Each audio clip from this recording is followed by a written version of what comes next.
டெண்டரில் ஊழலை தடுக்க 2000 அதிகாரிகளுக்கு பயிற்சி அளிக்கப்பட்டு வருவதாக தகவல் வெளியாகி இருக்கிறது. தொடர்பான மேலும் விவரங்களை தருவதற்காக செய்தியாளர் ராஜேஷ் இணைப்பில் இருக்கிறார். ராஜேஷ், வணக்கம். முழு விவரங்கள்.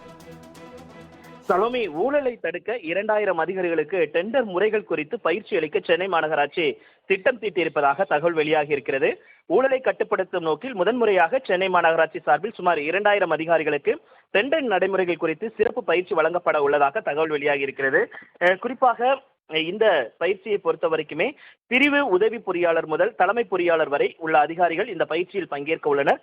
ஜூலை மாதத்தின் கடைசி வாரத்தில் 5 நாட்கள் நடைபெறக்கூடிய இந்த அரைநாள் பயிற்சி வகுப்பில் டெண்டர் வெளியிடும் நடைமுறைகள், டெண்டர்களை ஆய்வு செய்து பரிசீலிக்கும் முறைகள், டெண்டர் மதிப்பீடு, கொள்முதல் விதிமுறைகள், டெண்டர் வெளிப்படைத்தன்மை, இ டெண்டர், இ கொள்முதல் நடைமுறைகள், திட்ட மதிப்பீடு தயாரித்தல் ஆகியவை குறித்து பயிற்சிகள் அளிக்கப்படும் என்று தகவல் வெளியாகி இருக்கிறது.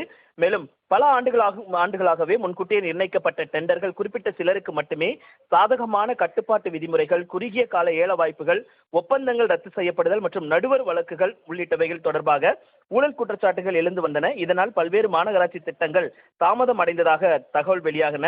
இந்த பின்னணியில் டெண்டர் நடைமுறைகள் மேலும் வெளிப்படையாகவும் விதிமுறைகளுக்கு உட்பட்டதாகவும் மாற்றும் வகையில் இந்த பயிற்சி நடவடிக்கை மேற்கொள்ளப்பட இருப்பதாக தகவல் வெளியாகி இருக்கிறது. சலோமி, தங்களின் முழு விவரங்களுக்கு நன்றி ராஜேஷ்.